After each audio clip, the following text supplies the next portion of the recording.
আসসালামু আলাইকুম এভরিওয়ান। আজকে এই সুন্দর ব্রেড পুডিং রেসিপি শেয়ার করব আপনাদের সাথে। যে যেখান থেকে ভিডিওটি দেখছেন ভিডিওটি কন্টিনিউ করুন। আর ভিডিওটি ভালো লাগলে অবশ্যই লাইক কমেন্ট শেয়ার দিয়ে আমার পাশেই থাকুন। কথা না বাড়িয়ে আমি ভিডিওটি শুরু করব। ফার্স্টে আমি 700 গ্রাম দুধকে বয়েল করে হাফ করে নিয়েছি। বয়েল করা ঠান্ডা দুধ আমি আলাদা করে নিয়েছি, দুই ভাগে ভাগ করে নিয়েছি। একটা দুধ দিয়ে আমি পাউরুটি ব্লেন্ড করব, যার জন্য আলাদা করে নিয়েছি। 3টা ডিম নিয়েছি এবং 5 পিস ছোট সাইজের পাউরুটি নিয়েছি। এবার চুলায় একটা হাঁড়ি বসিয়ে দিয়ে আমি একটা স্ট্যান্ড দিয়ে দিয়েছি, পরিমাণ মতো পানি দিয়েছি। পানিটা যাতে মোল্ডে টাচ না খায় সেই পরিমাণ পানি দিতে হবে। এবং চিনি দিয়ে আমি ক্যারামেল বাটিতেই তৈরি করে নিয়েছি। তৈরি করে নিয়ে এটা ঠান্ডা হতে দিয়ে দিব। এবার পাউরুটিগুলো ব্লেন্ড করে নিব, যার কারণে আমি হাফ রাখা দুধ আমি কিন্তু ব্লেন্ডারে ঢেলে দিচ্ছি এবং পাউরুটি 5 পিস টুকরো করে এখানে নিয়ে নেব এবং 3টা ডিম ভেঙে দিয়ে দিব এবং পরিমাণ মতো চিনি দিব। চিনিটা কিন্তু আপনার রুচি অনুযায়ী আপনি দিয়ে নেবেন। আমি ডালের চামচে 2 চামচ চিনি দিয়ে নিচ্ছি। আপনি কিন্তু আপনার রুচি অনুযায়ী চিনি পরিমাণটা দিয়ে নেবেন। আমার ব্লেন্ড হয়ে গেল। ব্লেন্ড করে আমি কি করছি, দুই পাশে রেখেছিলাম যে দুধ, সেই দুধ এবং ডিমের মিক্সিং দুধ সম্পূর্ণটা ছেঁকে নিয়ে আমার কিন্তু পুডিং মিক্সটা রেডি হয়ে গেল।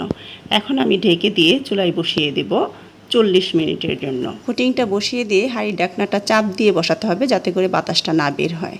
তো আমি 40 মিনিট পর ফিরে আসব। 40 মিনিট পরে আমি টুথপিক দিয়ে চেক করে নিচ্ছি আমার কি পুডিংটা রেডি হলো কিনা। তো দেখুন শুকনা আছে আমার টুথপিকটা। তো রেডি হয়ে গেল আমার এই ব্রেড পুডিং। আমি চেষ্টা করেছি সম্পূর্ণ সহজভাবে ডিটেলস শেয়ার করার জন্য এবং খুবই সহজ এই ব্রেড পুডিংটা। আপনারা একবার করলে আপনাদের কাছে বারবার করতে ইচ্ছে করবে। তো আমি কিন্তু 700 গ্রাম দুধ নিয়েছি, যেহেতু ব্রেড পুডিং করছি, এবং 700 গ্রামে আমি 3টা ডিম ব্যবহার করেছি এবং 5 পিস পাউরুটি ব্যবহার করেছি। পুডিংয়ের মেজারমেন্ট অনুযায়ী আপনি 1 লিটার দুধে বড় সাইজের 4টা ডিম নিলেই যথেষ্ট। এটা যে ক্যারামেল পুডিং হোক বা যে কোনো পুডিং হোক, যেহেতু আমি ব্রেড পুডিং করেছি সেক্ষেত্রে কিন্তু আমার পরিমাণটা ব্রেডের সাথে আলাদা হয়ে গেছে। যেমন 3টা ডিম নিয়েছি এবং 700 গ্রাম দুধ নিয়েছি এবং 5 পিস পাউরুটি নিয়েছি।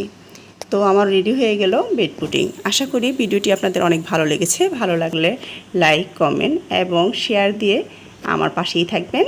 যে যেখান থেকে ভিডিওটি দেখছেন অবশ্যই লাইক কমেন্ট করবেন। তো বিদায় নিচ্ছি। আল্লাহ।